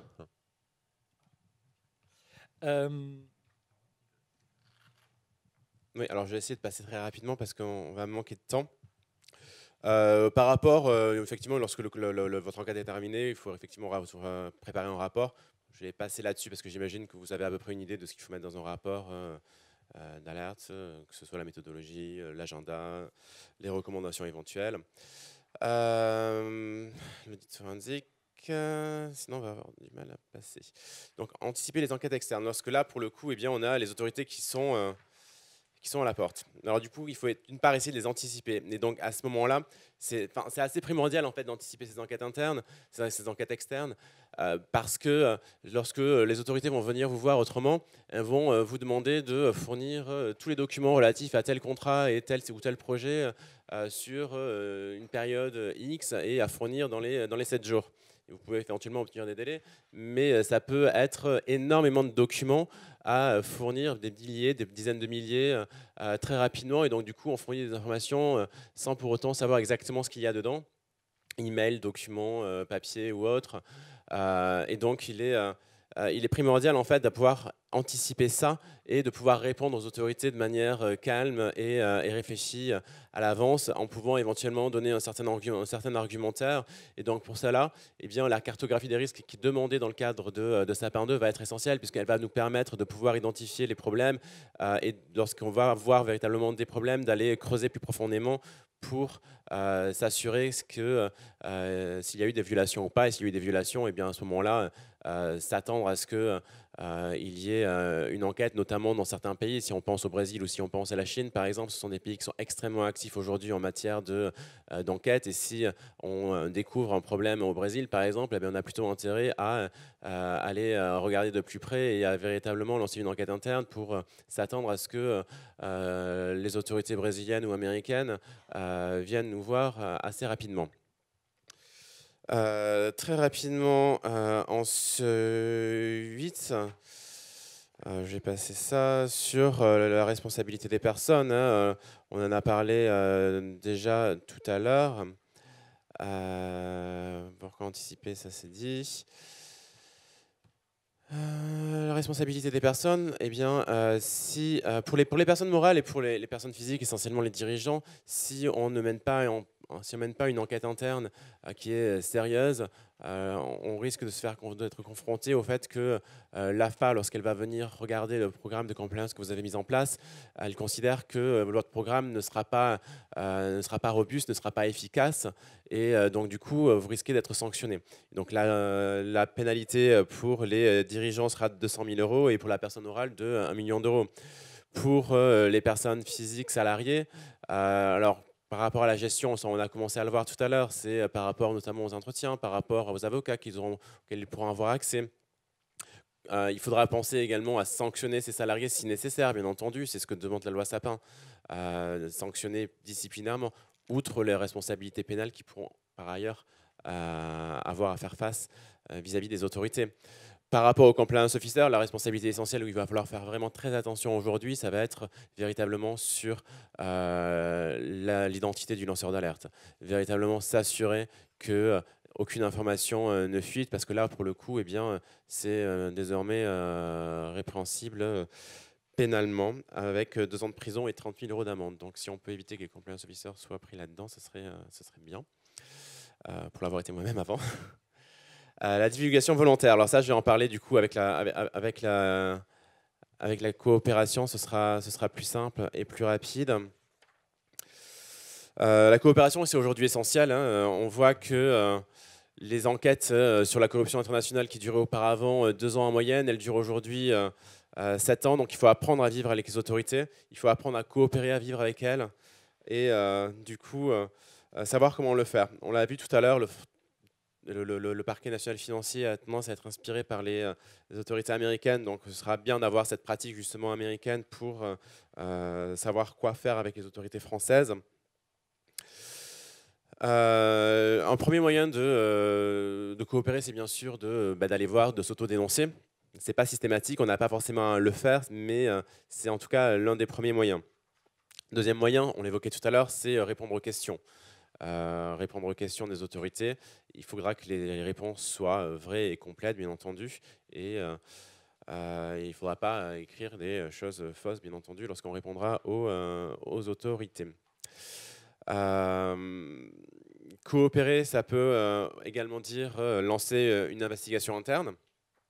C'est ce qui a été fait notamment par Alcatel, puisque pour coopérer, on le verra tout à l'heure, Alcatel a été obligé de mettre en place une investigation interne de toutes ces opérations à travers le monde en amont de sa transaction. C'était requis. La question de la coopération en fait, va être essentielle pour déterminer le positionnement vis-à-vis des autorités et la négociation de l'étendue de leur investigation. Est-ce qu'ils vont se limiter à tel ou tel pays parce que c'est là où devient l'alerte, ou bien est-ce qu'ils vont du coup demander à ce que l'entreprise fasse une investigation sur tout un continent ou voire le monde entier. Et donc pour ça, ça va dépendre de l'ouverture de l'entreprise et de ses avocats vis-à-vis des autorités. Au niveau de la transaction également, on va avoir une influence qui sera très significative au niveau de la coopération. Et si on regarde par exemple le DPA d'Alcatel et le Technip, qui sont tous les deux publics, on voit par exemple, alors là vous pouvez lire le DPA d'Alcatel qui fait référence à la coopération inadéquate pendant une période substantielle du temps de l'investigation. D'où le moment où, effectivement, ensuite, les autorités ont demandé à Alcatel, enfin, recommandé à Alcatel de changer d'avocat. La question d'avocat, en fait, est essentielle, y compris pour les autorités françaises. Et aujourd'hui, le PNF invite les avocats à être plus ouverts et également les magistrats à être plus ouverts vis-à-vis de ces relations entre magistrature et avocature, afin de s'assurer qu'il y ait une bonne coopération et qu'on ne se retrouve pas avec des avocats qui vont être dans un positionnement de contentieux typique où il va y avoir une défense assez agressive vis-à-vis des procureurs. Ici, pour le coup, le parquet est ouvert à la coopération, ouvert à la négociation, donc il faut rester ouvert également de notre côté envers lui, tout comme on peut le faire aujourd'hui aux États-Unis.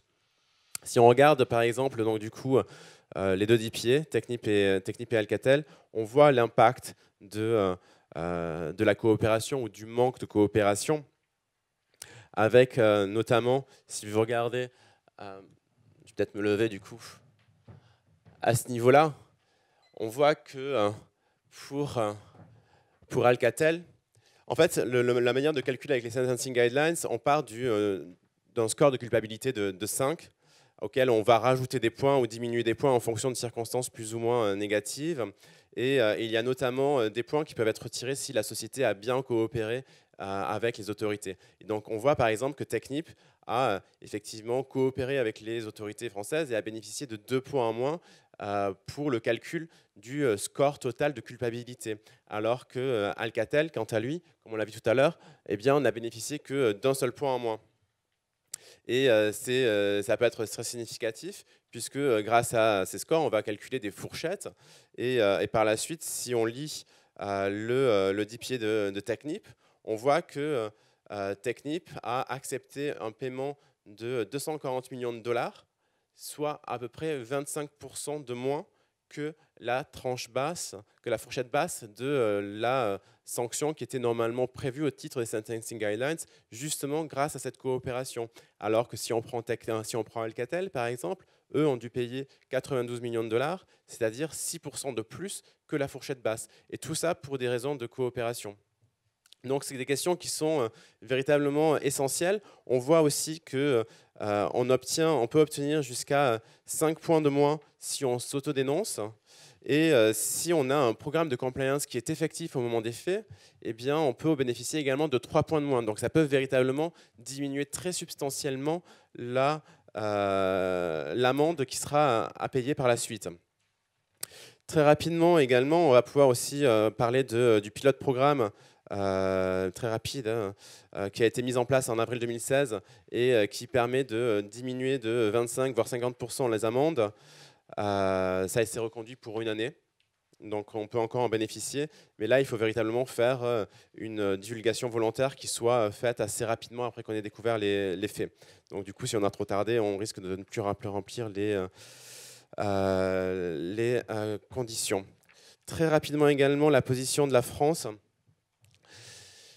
Comme le mentionnait Jean-Yves, on a effectivement le parquet national qui a commencé à s'expliquer sur ce qu'il entendait par coopération. Et donc pour le parquet national financier, la coopération, ça va, en tout cas pour ce qu'ils en pensent aujourd'hui, consister à donner des preuves sur les flux financiers, à donner des informations sur les négociations qui ont eu lieu lors de l'acquisition des contrats qui ont été obtenus par corruption, et également donner le nom des individus qui ont été impliqués. Donc on retrouve le Yates Memo américain également chez les Français.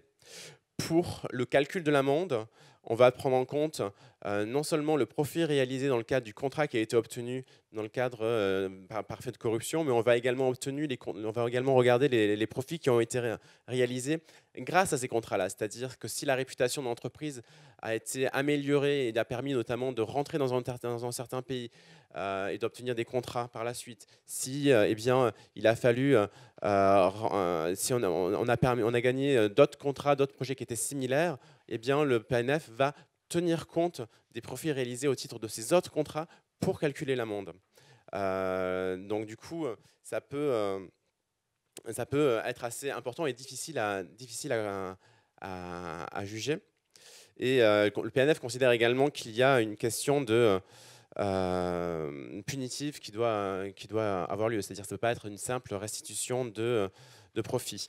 Très rapidement également, je vais vous parler du cas où on est en joint venture. C'était l'affaire TSKG, Technip notamment. Il y a d'autres affaires comme ça où les entreprises se font prendre, non pas parce qu'elles ont forcément fait quelque chose elles-mêmes, mais en tout cas parce que, eh bien, elles étaient prises en victime collatérale de fait d'autres partenaires de joint venture. Faire TSKG avec Technip, Samprojetti, JGC, KBR, ça a amené à 1,7 milliard d'amendes. Donc il est primordial aujourd'hui, lorsqu'on est en joint venture avec une entreprise, de faire une due diligence sur ce partenaire et de mettre en place un programme de compliance dans la joint venture également.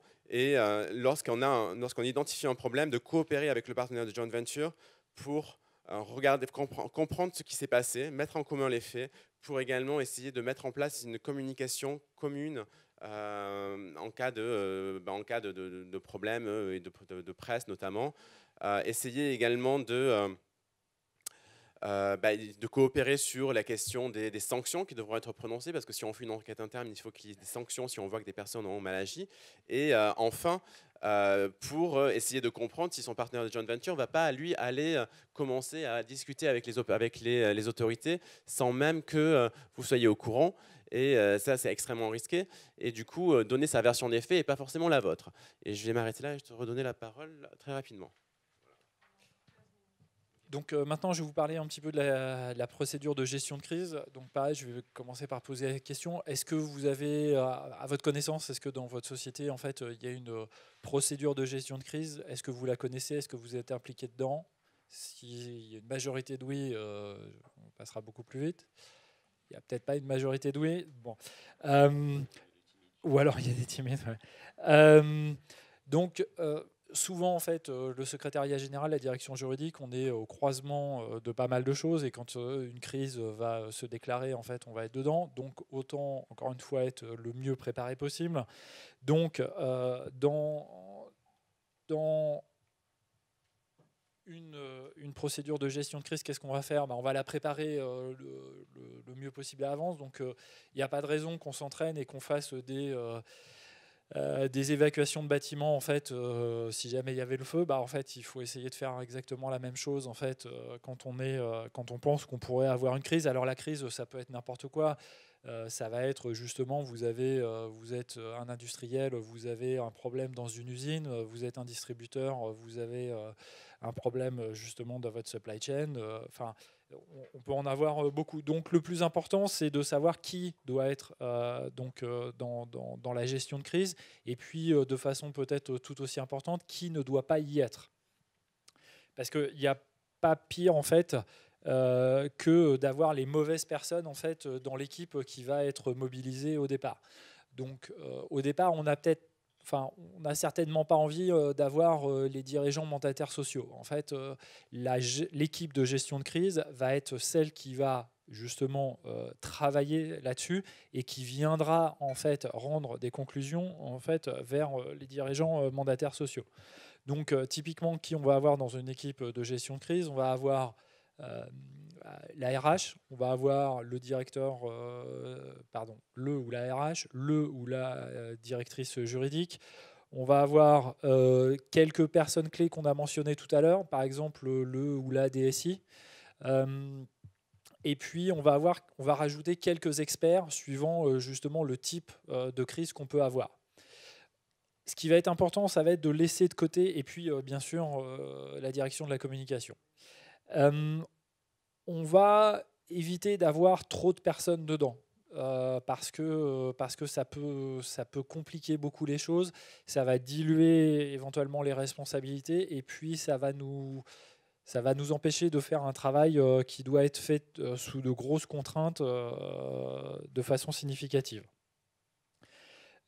Donc c'est bien de savoir donc, qui est dans cette équipe. Après, c'est de la préparation, je dirais, bête et méchante, hein, c'est-à-dire qu'il faut avoir des listes, il faut avoir des numéros de téléphone, il faut avoir des gens qui sont sous astreinte. Alors, est-ce que c'est de la vraie astreinte? Et à ce moment-là, il faut vérifier avec la RH comment c'est de la vraie astreinte. Quand on est chez un industriel, en fait, c'est assez simple. On sait que les responsables de site, par exemple, qui ont des délégations, en fait, ils sont tout à fait habitués à ce genre de choses. Mais c'est vrai que parfois, dans les sièges, en fait, c'est pas le cas. Or, c'est là où, en fait, où on va avoir besoin de ce genre de choses. Il faut être capable de pouvoir se réunir extrêmement rapidement. On va juste mentionner la crise qu'a vécue en fait, Vinci récemment en fait, sur des fausses informations financières où ils ont réussi à répondre très rapidement. Là, c'était en termes de minutes, ils ont eu une réaction assez incroyable, dans le sens très positif du terme. Ce qu'on a échangé avec Nicolas aussi, c'est être capable d'avoir une équipe B. Alors parfois, ça concerne en fait les crises dans une filiale, par exemple. Si jamais à un moment ou un autre, vous avez une équipe en fait qui ne va plus pouvoir en fait être en état de réagir ou de pouvoir gérer certaines choses, c'est d'être capable d'identifier en fait des équipes B. Et puis un des éléments importants, ça va être la communication. La communication en fait de crise, c'est là où, comme on a nos avocats habituels, en fait, on va avoir besoin de nos équipes de communication de crise.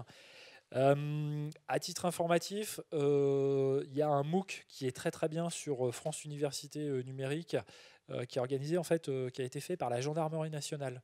Et en fait, c'est vrai que la Gendarmerie nationale, ils gèrent de la crise en permanence. On voit par exemple avec les éléments récents, en fait, les événements récents qui communiquent en fait beaucoup. Regardez les éléments de communication en fait qu'utilisent justement nos autorités. C'est extrêmement intéressant sur savoir en fait ce qu'on dit, ce qu'on dit pas.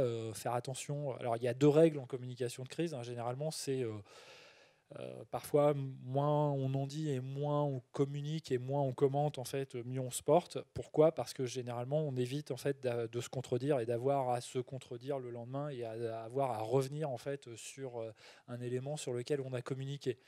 Donc on n'a pas toujours besoin de communiquer et de commenter surtout tout ce que la presse en fait va dire en fait sur un élément. Et à chaque fois qu'on va avancer quelque chose dans la communication, s'assurer en fait qu'on n'aura pas à revenir dessus de façon négative derrière. Ça, c'est les 2 règles de base. Mais encore une fois, comme vous connaissez maintenant parfaitement de votre DSI, vous allez passer aussi beaucoup de temps avec votre directeur ou votre directrice de la communication qui vous apportera ou qui vous apprendra les ficelles en fait d'une bonne communication sur le sujet. Un élément aussi, toujours très simple, la crise, ça arrive toujours en fait le vendredi en fin d'après-midi ou le week-end ou pendant les vacances. Les autorités se font un malin plaisir aussi d'ouvrir des enquêtes en fait en plein mois d'août, donc au moment où tout le monde est parti en vacances et donc il faut pouvoir remettre tout le monde sur le pont à ce moment-là. Moi, l'enquête du SFO, la dernière, ils l'ont ouverte en fait au début du mois d'août. Donc au début du mois d'août, en fin de semaine, voilà. Donc forcément, il y a le mandataire social du groupe qui va demander à ce qu'on fasse un mémo sur le sujet, qui va demander à ce qu'on ait des lines to take, les fameuses LTT en fait, pour pouvoir communiquer si jamais on a des questions sur le sujet, pour pouvoir aussi communiquer en interne. Donc si on n'a pas justement tous les éléments et en particulier tous les numéros de téléphone de toutes les bonnes personnes et qu'on sait localiser toutes les bonnes personnes extrêmement rapidement, ça peut devenir très très difficile. Donc ça, c'est pas grand-chose, c'est juste de l'organisation, c'est beaucoup de bon sens et d'avoir surtout en fait généralement des équipes auprès de nous et des personnes qui sont peut-être pas très très haut dans la hiérarchie, qui ont justement une disponibilité, qui connaissent en fait parfaitement en fait où et qui, quoi, comment en permanence. Donc n'oubliez pas d'impliquer justement les personnes auxquelles on pense pas forcément au départ, mais aller faire le tour de tous les bureaux des assistantes par exemple, c'est toujours très utile pour savoir en effet qui est où, comment et comment les joindre. Voilà. De même, en fait, quand on a une crise, souvent c'est parce qu'on va avoir une descente, parce qu'on va avoir quelqu'un qui va venir. Donc, se préparer. Et donc ça, pareil, il y a rien de magique, il n'y a rien d'extraordinaire, hein. C'est de la préparation. C'est préparation, par exemple, en fait, aux personnes qui sont à la réception, donc dans un siège. Souvent, ce sont des rôles qui ont été externalisés, donc c'est pas des personnes en fait qui sont de l'entreprise. Donc il faut aller les former, il faut aller leur expliquer que justement, on laisse peut-être pas rentrer tout le monde tout de suite n'importe où, qu'il faut poser les bonnes questions, savoir en fait le PJ avec qui il est, sur quoi il vient, pourquoi. Voilà, il faut éviter la panique. On n'est pas là non plus pour ne pas coopérer, loin de là, parce qu'après, encore une fois, le prisme auquel il faut toujours avoir à l'état d'esprit, c'est quelle va être la perception de chaque acte en fait que je vais faire. Mais informer les gens, former les gens pour qu'ils sachent qui prévenir, comment. Les faire patienter, c'est pareil, on n'a pas non plus toujours besoin d'être le plus diligent possible. Parfois, il y a des personnes sensibles aussi. Les descentes, elles ont lieu généralement très tôt le matin. Donc parfois, s'il y a des gens qui ne sont pas arrivés au bureau très tôt le matin, ça permet de pouvoir avoir une ou deux discussions avec eux et de pouvoir en fait les briefer pour pas qu'ils tombent justement totalement dénus en fait dans ce genre de choses. Donc voilà. Alors après, il y a des possibilités de pouvoir faire des exercices plus ou moins poussés, mais je dirais posez-vous les questions en fait. Regardez qui vient le matin, qui est là, faites le tour des bureaux, regardez comment les bureaux sont organisés. Voilà, c'est plein de petites choses en fait qui sont très très pratiques, mais qui permettent en fait de pouvoir justement faire face à ces éléments dans lesquels en fait il y a un maximum de stress qui va monter. Tout le monde va être très stressé, les dirigeants les premiers. Et donc notre rôle, c'est de pouvoir faire baisser le niveau de stress le plus possible. Et en étant préparé, on arrive à faire baisser ça. Un élément, encore une fois, hein, tout ça, c'est de l'humain à gérer. Hein. C'est être sûr que son avocat en fait va bien venir le plus rapidement possible, que les personnes en fait, suivant le nombre de personnes qui vont venir en descente, que vous puissiez mobiliser le nombre de bonnes personnes qui vont pouvoir les aider, les accompagner, vérifier ce qu'ils vont prendre, pas prendre. C'est tout simple. Et puis après, en fait, une fois que les gens sont partis, c'est de pouvoir renoter tout de suite en fait tout ce qui a été pris. Donc dans votre procédure de gestion de crise, c'est pareil, ayez des modèles en fait de rapports à remplir pour essayer d'être le plus exhaustif possible. Parce que on processe tellement d'informations tous les jours que notre cerveau il va oublier certaines choses, il va pas les garder. Donc il faut marquer tout de suite un maximum de choses. Si votre avocat a pu être prévenu et a pu être là présent le plus rapidement possible, il va vous aider beaucoup pour ce genre de choses. Si jamais malheureusement il n'était pas là, voilà, ayez justement les différentes personnes que vous avez mis justement sur votre rôle, sur votre liste de personnes formées de crise pour pouvoir tout de suite mettre par écrit ce qui a été pris, pourquoi, comment, parce que ça va désorganiser parfois un maximum en fait les opérations. Et puis après, ça vous permet aussi d'anticiper ce sur quoi potentiellement en fait les autorités vont tomber.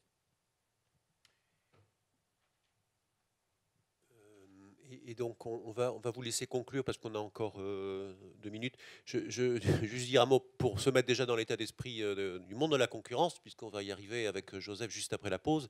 Évitez, dans toute la mesure du possible, quand vous avez une descente aussi des autorités, par exemple, moi ça m'est arrivé dans ma vie, que vous avez des collègues qui se précipitent pour appeler leurs concurrents en leur disant attention, ils sont là. Donc ça c'est quand même une situation quand même assez inédite et évidemment c'est un peu problématique. Ou alors éviter la situation où les gens commencent effectivement à paniquer et à détruire frénétiquement des informations que de toute façon les autorités vont effectivement retrouver. Et donc les autorités, moi ça m'est arrivé, effectivement, on prenne un malin plaisir à laisser fuiter le fait qu'ils vont arriver. Et comme ça, c'est en fait très très simple de pouvoir retrouver très vite l'information qu'ils n'auraient pas pu trouver s'ils n'avaient pas effectivement été. Donc ils sont aussi, enfin, au moins aussi intelligents que nous tous. Hein. Là-dessus, c'est pareil. Hein, 24 heures après, surveiller les emails, en fait, où il y a quelqu'un qui va envoyer un email à l'autre bout du monde dans une filiale pour dire ah ah ah, ils sont passés à côté de ça, ça et ça. Donc ça, c'est le genre de choses. C'est, enfin, voilà, ça nous fait tous sourire. Malheureusement, c'est la bêtise humaine parfois est assez incroyable et universellement partagée. Écoutez, je ne sais pas si vous avez des questions par rapport à tout ce qui a pu être dit et auxquelles on pourrait essayer de répondre. Merci. Est-ce que vous pourriez nous dire 2 mots sur la différence qui m'a paru assez ténue en fait entre quand on a parlé de coopération tout à l'heure, l'enquête interne qui est destinée donc à essayer de fournir des éléments dans un cadre de coopération et le monitorat. Alors le monitorat se fait après le settlement, c'est-à-dire que et dans le cadre du monitorat, on pourra être éventuellement amené à faire une revue de ces opérations, mais ce sont 2 exercices qui sont différents. Le premier exercice consiste à faire donc l'enquête interne va consister à collecter des faits et à les analyser pour voir où il y a des violations et éventuellement y remédier par la suite. Le monitorat va consister, une fois qu'on a fait une transaction avec les autorités américaines et bientôt françaises, à avoir un moniteur qui va contrôler que l'entreprise va mettre en place un programme de compliance qui sera efficace. Et dans ce cadre-là, il se peut que la mission de l'entreprise consiste également à faire une revue de ses opérations. Et donc, dans ce cadre-là, eh bien, les rapports seront par exemple transmis au moniteur qui les transmettra ou non, ou en parlera ou non avec le DOJ ou avec les autorités françaises. Mais ce sont 2 exercices qui sont différents. Après, il y a également la technique, c'est-à-dire que une enquête interne, on l'a vu tout à l'heure, ne va pas forcément être toujours utiliser des méthodes forensiques. En revanche, si on se retrouve sous monitorat dans le cadre d'une affaire avec le DOJ, là, on va nous demander de faire une revue forensique. Ce qui ne veut pas dire pour autant qu'on n'utilise pas les méthodes forensiques dans les enquêtes internes également. Ça peut être nécessaire, mais ce sera moins systématique. On reçoit, ça vous arrive de recevoir des alertes sur... moi, j'ai eu des alertes en me disant telle personne dans tel pays n'arrête pas de dire des gros mots. Et qu'est-ce qu'on fait avec ça, quoi? Donc, je vais pas appeler UI pour... donc on a parfois des choses très incongrues. Donc c'est pas systématique. Mais oui, en tout cas, on va du coup être beaucoup plus formel dans le cadre d'une investigation, que ce soit avant le settlement ou après le settlement, puisqu'on a vu l'exercice qu'a fait Technip, eh bien Alcatel a dû le faire avant, mais les méthodes étaient les mêmes. Sur les alertes, beaucoup de précautions aussi à prendre parce que parfois on peut avoir des personnes mal intentionnées à l'intérieur de l'entreprise ou à l'extérieur de l'entreprise qui vont utiliser quelques faits établis, qui vont mentionner un tiers avec lequel en fait la société travaille, un contrat sur lequel en fait qui existe réellement, des noms de personnes en fait dans l'entreprise, donc plein d'éléments en fait que vous allez vite vérifier et qui vont s'avérer exacts. Et puis avec des allégations en fait où là c'est de la pure allégation et là ça va être extrêmement difficile justement de pouvoir avoir